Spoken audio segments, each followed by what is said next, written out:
Good afternoon, everyone. Thank you for joining us for the IT Security and Firewall Performance webinar today. So today we're going to be touching on all things cybersecurity and focusing on firewalls and how they fit into your security topology.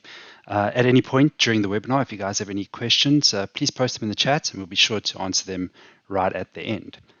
Great. So who we are and why the heck do you care what we have to say? Well, on the call with me today, I have Jamie, who's our IT service manager, and I myself, Craig, am the IT operations manager. I've been with multi-IT for over a decade. I've got an experience, quite a vast experience in the IT field.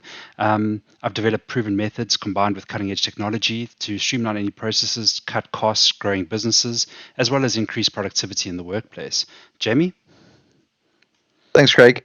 So I'm Jamie. I'm the IT service manager. I've been at Multi over a decade, and I've been working with firewall and security solutions for as well over a decade.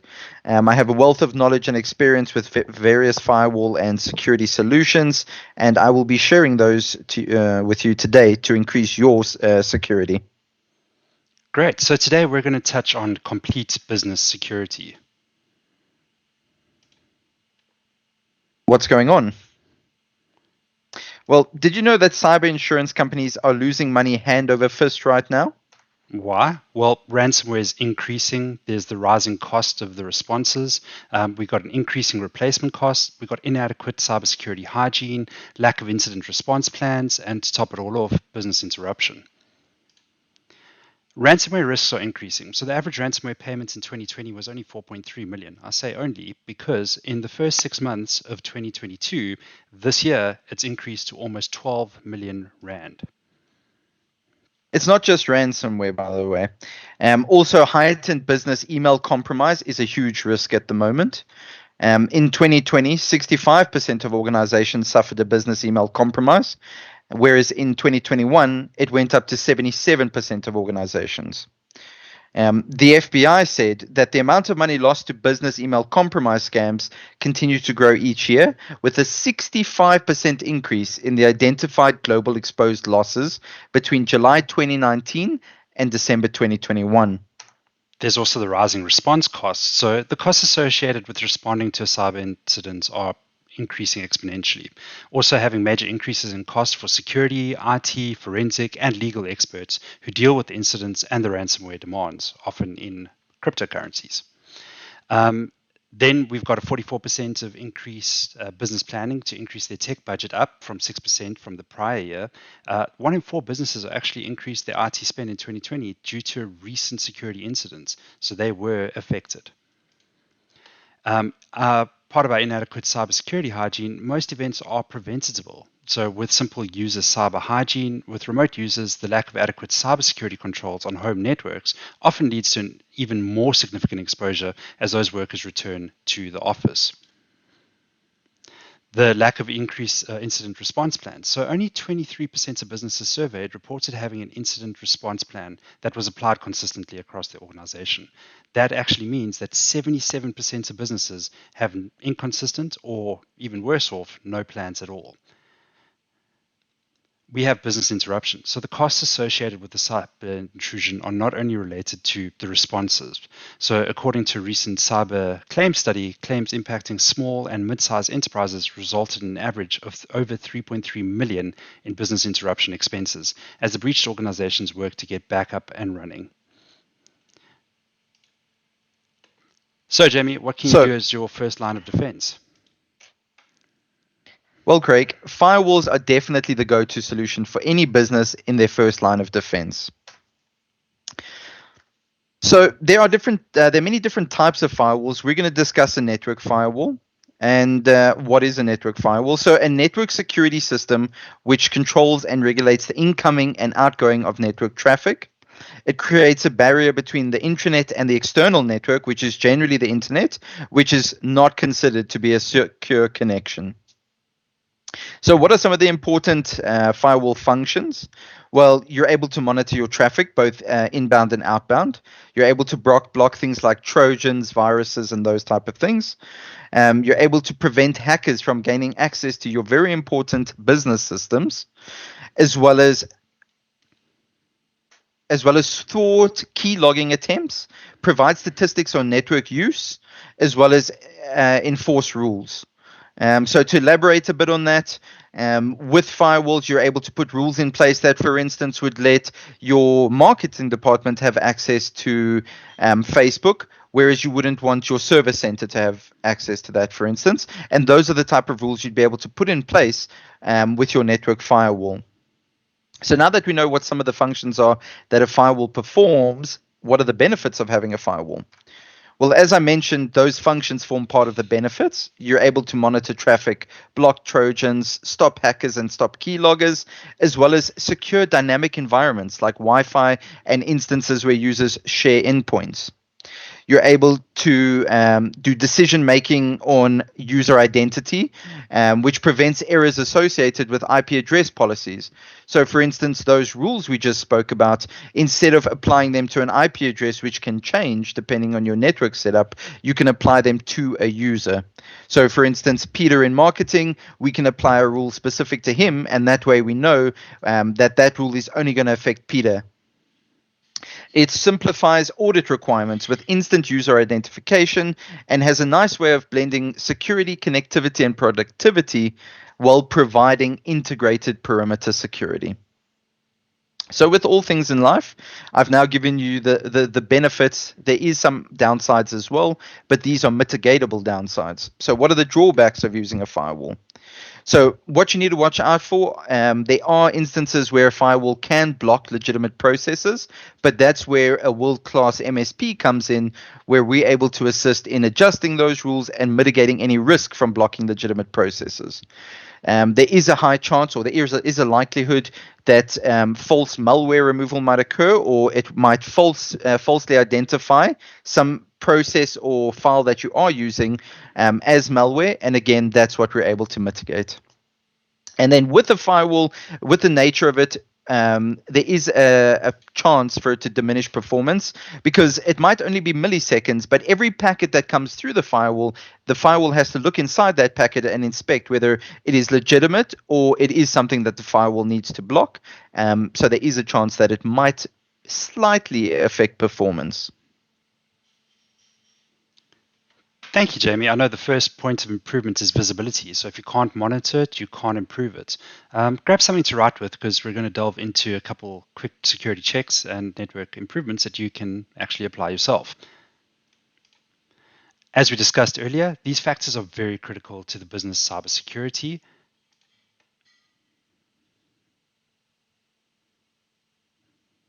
All right. So, and it's not just it's not just a specific business. It's all businesses, Craig. It's everything from small businesses, big businesses, businesses in the cloud. Literally, all businesses have the option or the chance to get hacked. Everyone needs some type of cybersecurity. So make sure, at a minimum, you have a firewall. Along with that, and mitigating these security risks, you are able to take our self-assessment questionnaire, which is just going to allow you to identify whether you are at risk or whether you guys are secure. The self-assessment questionnaire is very detailed and it will give you a comprehensive understanding of your security risk. But here's a simple 5-question test we can do together right now. So these are the 5 questions that we can test is, do you have MFA for email and sensitive information? Do you have backups and are you sure they are working? Do you have an up-to-date active antivirus installed on all of your computers? As we know, we need to ensure the entire network secure. Do you have written documented breach response plans? And finally, do you have an up-to-date active firewall technology that Jamie's just informed us about is critical to network security? How can you check these yourself? Well, Jamie? Well, first, do you have multi-factor authentication? And if you do, is it prompting you? Because it's well and good to have MFA enabled, but if you only have to sign in once every 6 months, for instance, there's a lot that can happen in between. So are you being prompted regularly for that MFA? That would be very important. And backups, Craig? How would we be sure? Backups are a little bit harder. So the best way to know that you have a good backup is to actually test them. It's sort of like jumping out of a plane with a parachute, hoping it opens. But you don't have time to do that. So you should make sure that there are people who are responsible for the backups, are testing them, reporting on them, and we recommend that you do this at least once a month, at worst case scenario, once a quarter. How would we test for our network active antivirus, Jamie? Perfect. So a scary figure to take in mind is 20% of networks have missing antivirus. That's essentially a massive hole in your wall that anyone can pass through. So if you do have antivirus, what you want to check is, for instance, the easiest way for you to check if your antivirus is up to date is just by going into the bottom right-hand corner of your screen, finding your antivirus icon, and in most cases, it's either going to be green or red, depending on its status. So if it's green, that's going to tell you that it's up to date and it's done a scan and it's happy. If it's red, it's going to be the opposite, and then you know you have to do something about that. Cool. And with regards to a breach response plan, Craig?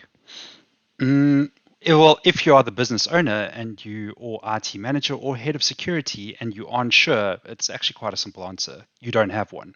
Why? Well, because if you're in that position and you have to be involved in the communication and you aren't aware of a plan, you don't have a plan. Running around asking, what do we do, is definitely not a plan that you want to implement in this type of scenario. You'll not be able to communicate on the company's behalf in this event anyway. Jamie, how would we check if we had an up-to-date active firewall technology? Great question. So now that we have our firewall installed and we have our perimeter checked, it doesn't help to just put the firewall in place. We need to make sure it's up to date and active, traffic's flowing through it. It's much like if you were to go and get a flu shot and then not get one for 10 or 20 years time.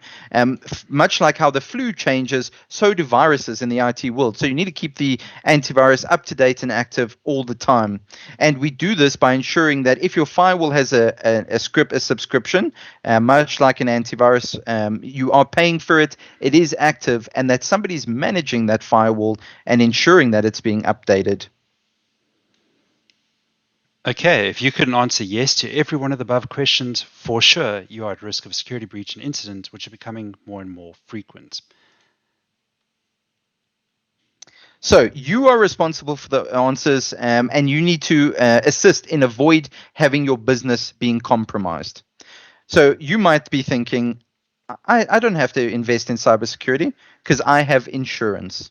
But Jamie, you have health insurance, right? Would you do something to jeopardize your health? Like, would you go into a room with a warning about radioactive material? No, that would be risky. It would make you very sick for a very long time. A data breach or ransomware will make your business very sick for a very long time. Remember those small businesses we spoke about in the first couple of slides? Well, in most cases, it takes them over 2 years to recover from those losses. Well, Jamie, what if I was thinking I don't have any data that hackers would want? Well, hackers look for hosts to infect other companies. So they're not just looking to steal your data, they're looking to use you to steal data. Imagine how you would feel if a hacker used your email to send a ransomware virus to all of your friends, family, or business contacts. Well, 93% of security breaches are preventable. So how can you avoid becoming a victim? Well, make sure you have an IT partner that understands your security needs and uses best-in-breed security software and hardware to protect you. And now for our final carrot, our one last thing. So something you've never thought of. What about a third-party security assessment? Well, our security team spent time building the most comprehensive cybersecurity analysis available. We combined over 13 different cybersecurity assessments. Here's what you can do. Get a free third-party cybersecurity readiness assessment available by visiting that link and reaching out to us. We can do it and perform a complete assessment of your entire cybersecurity stack. I know you're probably thinking to yourself, this is not my job. Here's the thing. Keeping your company security is everyone's responsibility, even if it's just taking the simple steps I shared with you earlier in this session. Perfect. So are you completely protected? Well, allow us to do that assessment for you, and we'd be able to answer that. Well, will you have to get your IT department involved? This depends. It's really up to you. If you'd like to know how they're actually doing, you could do the evaluation without engaging them. Or if you'd like to get them involved and give them a chance to prepare themselves, then by all means, let's get them engaged and on board. Just as a tidbit, do you think hackers give your IT department a chance to prepare before they hack your network?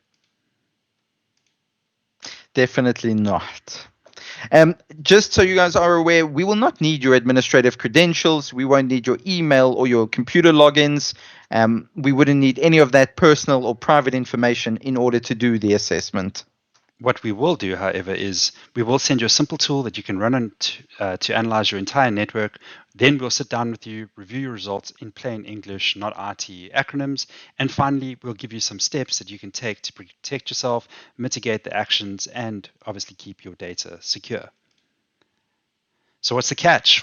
Just a little one, unfortunately. We can't do this for everyone. Time is limited.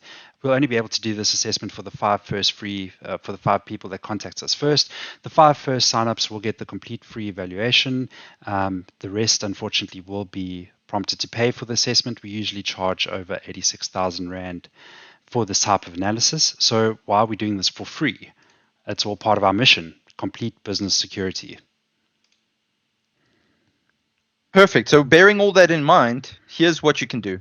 Get a free third-party cybersecurity readiness assessment today by visiting our website and hitting the Contact Us page. Thanks, Jamie. We'd like to take this opportunity to thank everyone for joining us today on our cybersecurity webinar, and would like to open up to any other questions you have. Please bear in mind that self-assessment will be sent out on request. But at this point, are there any questions?